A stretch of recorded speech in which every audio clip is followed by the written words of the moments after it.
Hello everyone, welcome back to the lectures on IIT JEE Physics for mains as well as advanced. In today's video, you will learn about how to write elemental length, elemental area and elemental volume in Cartesian coordinate system. So let us first see how to write elemental length in rectangular coordinate or Cartesian coordinate. So let's say if you have an elemental length, let's say you can imagine there is a rod which is placed along x-axis like this. Then we can write this length as, since it is a very small length along x-axis, so the length magnitude is dx, and since it is directed along x-axis, so we can write a small length along x-axis. This is a vector. Small elemental length vector is the magnitude of the vector, which is the length magnitude is dx, into a unit vector along x-axis, which is I cap. Similarly, suppose you have a rod which is placed along y-axis and you want to write small length along that rod. So this dl vector, elemental length vector, can be written as the magnitude of the length, which is dy, into a unit vector along the length direction, which is j cap, right? Suppose you have a similar rod placed along z-axis, then in that case, this dl vector can be written as the magnitude of the length, which is dz, into a unit vector along z-axis, which is k cap. So these are the three elemental length vector, one along x-axis, other along y-axis, and the third along z-axis.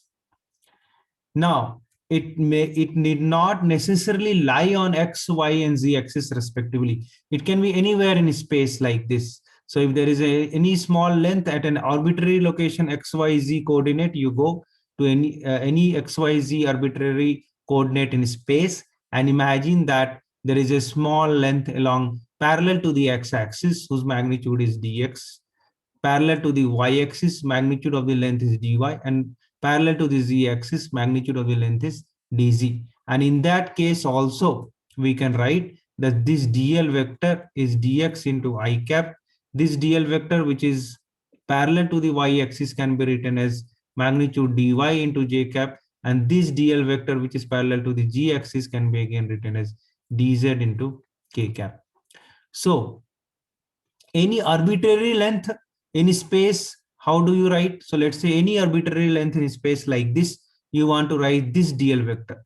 So you know that this vector can be broken into three components. So you can write any arbitrary element length vector in space as dx I cap plus dy j cap plus dz k cap.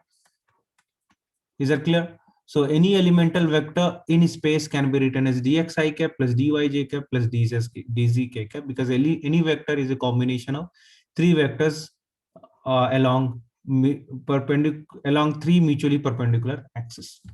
Now, suppose if you have to define the linear density, it may be linear mass density when we do gravitation.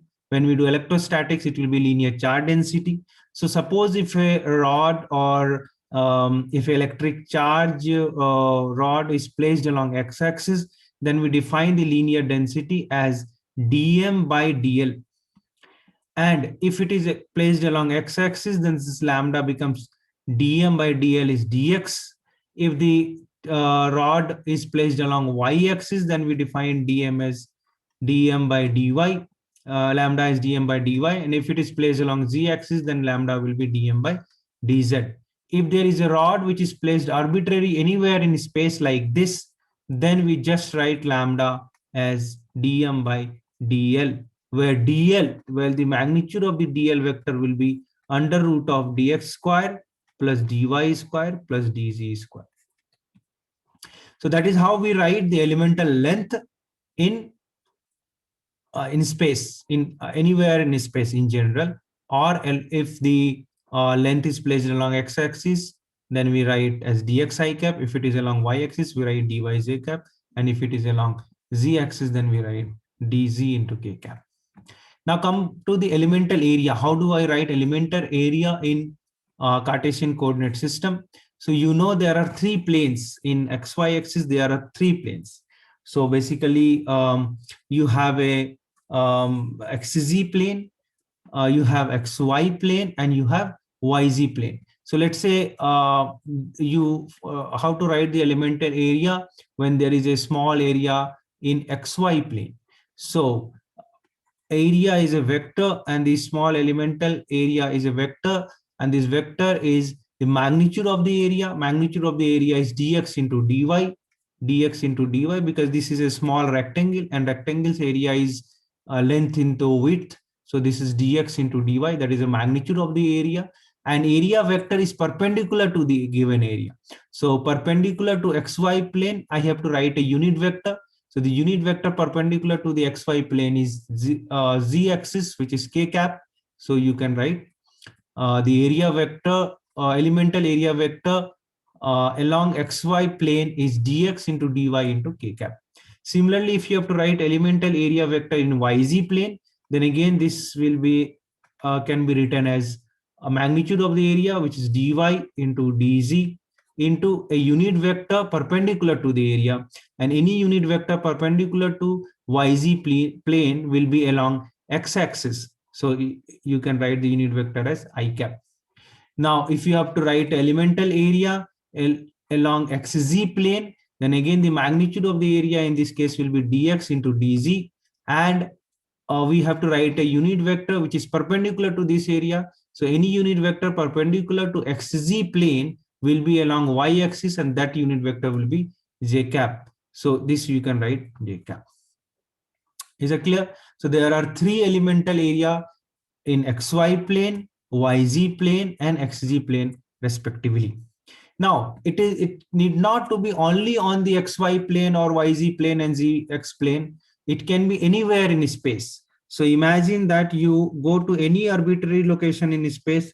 Let's say the coordinate of this point is x, y, and z, and then if you move a small distances along each of these axes, such that this distance is dx, this distance is dy, and this distance is dz, then in that case you have three area. You can see there are three perpendicular areas, and this area is the area in the area shaded in yellow is the area which is parallel to the xy plane. So if you have to show a vector which is perpendicular to this area, that will be like this, and and this area can be written again as dx into dy into k cap.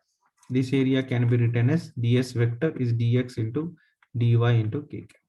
So anywhere in space you can go and you can visualize three areas which can be parallel to xy plane. Like this area is parallel to xy plane. This area is parallel to xz plane in space, and this area is parallel to yz plane. But the area vectors will be same. Now we define surface density in case of areas, right? So surface density, how do we define?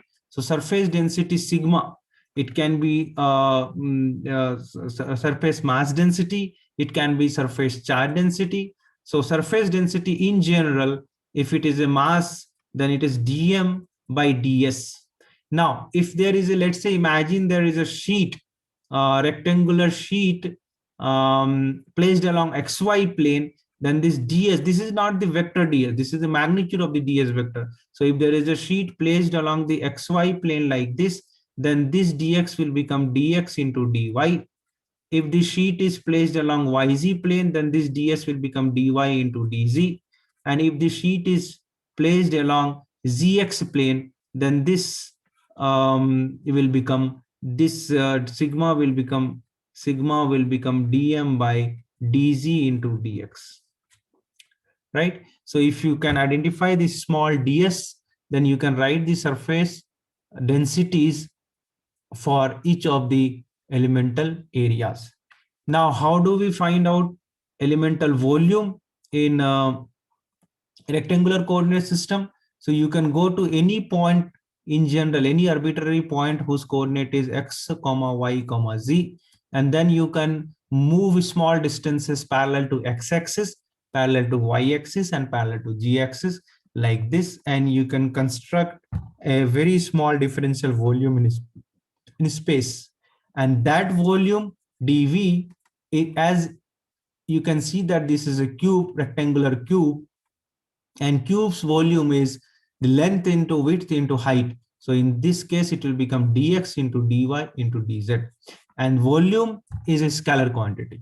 Like area, we associated vector perpendicular to the area, but volume we do not associate any vector. It is a scalar quantity, and that is the magnitude of the volume. So any differential or elemental volume in space can be written as dx into dy into dz. Now we define volume densities. So if it is a mass, then we define volume mass density. If it is a charge, then we define volume charge density. Let's say if it is a mass, then we write rho, and rho is dm by dv, and this dv is dx into dy into dz. Okay, so wherever we will encounter this, let's say we have to find the center of mass or moment of inertia, or in electrostatic, we may need to find electric field intensity. Then we have to imagine a differential element, and this is the way we will imagine the differential elements. If it is a surface densities, then we will imagine a differential area. If it is volume densities, then we will imagine a differential volume. And if it is a linear mass or linear charge, then we will imagine elemental length in space. And this is how we write in rectangular coordinate system. In the next video, we will see how do we write in other coordinate system. Thanks for your interest. I'll see you in the next video.